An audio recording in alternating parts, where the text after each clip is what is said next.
Alors, on va aborder du coup cette quatrième thématique qui est en lien évidemment avec toutes celles qu'on a vues auparavant. On a pu définir les perturbateurs endocriniens, on a pu parler de leur impact en termes de toxicologie. On a parlé également d'où en est la recherche avec le projet Oberon, le grand ensemble Orion de projets de l'Union européenne qui porte sur ces perturbateurs. Maintenant, la question, qui est une question classique et qui nous concerne tous, comment se protéger des perturbateurs endocriniens.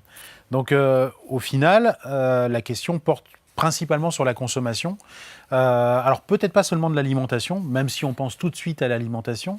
Et comment identifier au final qu'un aliment puisse contenir un ou des perturbateurs endocriniens? Il y a plusieurs choses. Déjà, on a entendu parler qu'il y avait des perturbateurs endocriniens qui étaient remplacés, qui étaient donc interdit, comme le bisphénol A, on en a parlé, et qui était remplacé par une autre substance chimique.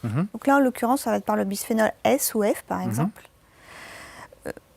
Ces nouvelles substances, en fait, on n'a aucune idée de leur toxicité puisqu'elles n'ont pas encore été étudiées. C'est ce qu'on appelle les fameuses alternatives. Voilà. Donc là, se pose un problème de savoir est-ce que c'est bon ou pas. Moi, je pense que la meilleure façon, en fait, c'est d'éviter en fait, d'être exposé à ces perturbateurs endocriniens. Qu'est-ce qu'on peut faire, par exemple? Il y a plusieurs façons d'éviter d'être exposé.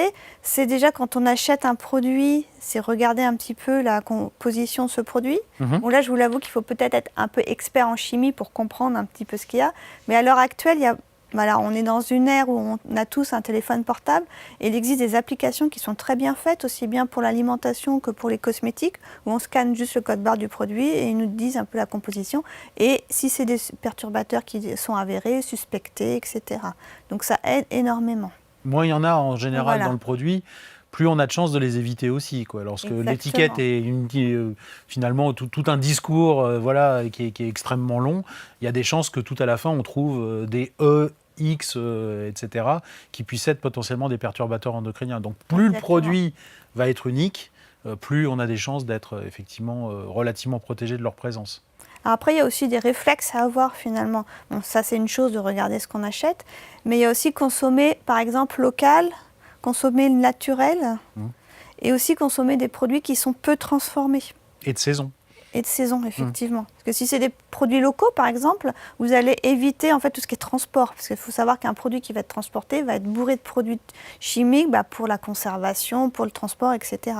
Donc si c'est quelque chose de local, ça a moins voyagé, donc ça a moins de produits pour la conservation et pour les transports. Et l'emballage aussi, parce qu'au final, si le produit est emballé, on parlait tout à l'heure du plastique, il y a des chances que malheureusement le produit soit contaminé, alors qu'en soi il ne l'était pas à l'origine, mais l'emballage, il est possible que ce produit ait été contaminé par l'emballage. Effectivement, oui, il faut éviter les grands effets de température, le chaud ou le froid, parce que là en fait, les substances qui sont contenues dans ces plastiques vont migrer dans l'alimentation. Ouais. Et là du coup, ça peut avoir un effet... Et lorsqu'on parle de ces substances, on pense évidemment au bisphénol et aux phtalates, et notamment aux alternatives, puisque si on a interdit le bisphénol A, malheureusement, maintenant on a ces alternatives qui pourraient être aussi toxiques que le bisphénol A, mais pour lesquelles on manque de données réglementaires. Ça nous renvoie à la thématique numéro 3, dans laquelle on a abordé cette problématique de la réglementation qui parfois prend énormément de temps. Alors tu as mentionné juste les phtalates en fait avec l'alimentation, mais les phtalates en fait c'est des composés qu'on retrouve dans le plastique ou dans des fixateurs, donc c'est pas que dans l'alimentation. Bien sûr. Fixateur, ça peut être dans les vernis à ongles. Exactement. Par exemple. Ou les parfums. Les parfums, les plastiques, c'est pour la souplesse en fait des plastiques. Donc le rideau de douche, c'est tout bête, mais un bon rideau de douche en plastique, s'il est exposé dans votre salle de bain en plein soleil, c'est pas très bon non plus. Ouais. Donc il y a plein de choses comme ça, on les retrouve. Donc l'idéal vraiment, ça va être aussi d'aérer. On en parle beaucoup pour les virus, etc.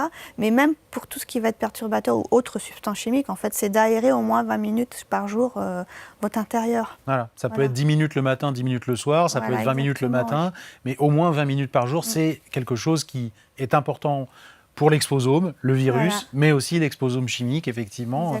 Et du coup, la question qui se pose par rapport à ça, c'est celle des meubles, c'est celle des peintures, de nos intérieurs. Il y a énormément de COV, les composés organiques volatiles. Souvent, on entend parler de la rénovation des pièces lorsqu'on attend un heureux événement. Est-ce que c'est une bonne chose au final ? Oui et non, on va Oui et dire. Voilà, c'est compliqué en fait. Il faut poser le pour et le contre quand on veut rénover, effectivement. Voilà. En tout cas, il faut beaucoup aérer. Quand on veut acheter des nouveaux meubles, c'est vrai, ou une nouvelle télévision, parce qu'on a tout ce qui va être les retardateurs de flammes, en fait, pour limiter les risques d'incendie. Donc vous en avez dans des textiles, vous en avez dans des tapis, vous en avez dans des téléviseurs, un peu partout, en fait, finalement. Et ça aussi, c'est des produits qui sont que vous retrouvez en fait dans votre environnement. Alors, est-ce qu'il y a quand même des molécules qui remplacent celles qui sont interdites, qui sont moins nocives? Est-ce que ça existe? Alors, il y en a. Par exemple, dans les boîtes à contenants alimentaires, maintenant, il y a des films d'amidon, en fait, de cellulose, qui commencent à remplacer, en fait, tout ce qui était plastique, on va dire. Donc, normalement, ces molécules sont moins toxiques. Après, je pense que tout ce qui est récipient en verre, c'est quand même des matériaux nobles. C'est quand même nettement meilleur pour la santé, parce que là, il n'y a aucun risque, en fait, de passage d'une molécule toxique, en fait, dans l'alimentation. Voilà, et on rappellera que notre exposition peut être une exposition passive. On est dans notre logement et on est exposé aux composés organiques volatiles qui peuvent émaner des meubles, de la peinture, etc. Mais aussi dans nos pratiques, on peut parfois avoir, lorsqu'on cuisine par exemple, des relargages qui se font parce qu'on va réchauffer par exemple un élément dans du plastique au micro-ondes. Et ça, on sait que ça peut favoriser la migration. Donc la migration peut être aussi induite par nos pratiques. Donc vraiment, essayer d'éviter tout ce qui est cuisson au micro-ondes dans les contenants en plastique. Le verre étant inerte, c'est beaucoup mieux. Et ensuite, également, tous les aliments qui vont être acides, le jus de tomate par exemple, le jus de citron, ce sont des éléments qui favorisent la migration. Donc faire bien attention, essayer vraiment de passer à des matériaux beaucoup plus inertes. Donc ça fait partie des bons gestes en fait. C'est pareil quand vous allez acheter un nouveau vêtement, toujours laver la première fois avant de le porter. Ouais, voilà, parce qu'il a subi en fait plein d'expositions finalement à différents produits chimiques pour la teinture, etc. Donc c'est vrai que toujours laver. Pour le grand public qui pose toutes ces questions, il y a aussi parfois en tête la question de l'impact en termes d'empreinte carbone, etc. Donc tu parlais tout à l'heure de local versus le bio. C'est peut-être mieux effectivement d'acheter des produits qui sont locaux, même si ceux-ci ont été traités peut-être de manière raisonnable, que d'aller acheter des produits qui sont bio mais qui viennent d'Australie, qui ont été emballés dans du plastique et qui ont une empreinte carbone et une empreinte perturbation endocrinienne du fait de la présence de l'emballage. Donc même si c'est pas simple pour le grand public et c'est pas simple pour nous non plus en tant que citoyens, essayez de faire preuve au maximum de bon sens et d'être vers le produit frais, local, saisonnier le plus possible pour limiter cet impact des perturbateurs.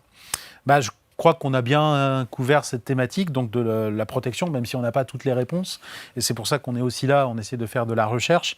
Le projet Oberon essaie de répondre à ces questionnements qui portent sur les perturbateurs endocriniens, notamment sur tout le versant métabolique. Et on voit que là, il y a une énorme dimension à aborder qui porte sur le diabète, l'obésité, etc. Et le cluster Eurion qui rassemble l'ensemble de ces thématiques. Pour en savoir plus sur toutes les thématiques qu'on a pu aborder, cette thématique en particulier, on peut évidemment retrouver toutes les informations sur le site internet d'Oberon qui rassemble un certain nombre d'éléments sur le projet, mais également tous les questionnements qu'on a pu poser. Merci beaucoup Karine pour cet échange. Merci à toi. Écoute, et puis à très bientôt au laboratoire pour de nouvelles aventures et plein d'éléments qui émaneront de ces recherches. Merci. Voilà. À bientôt. Au revoir. Au revoir.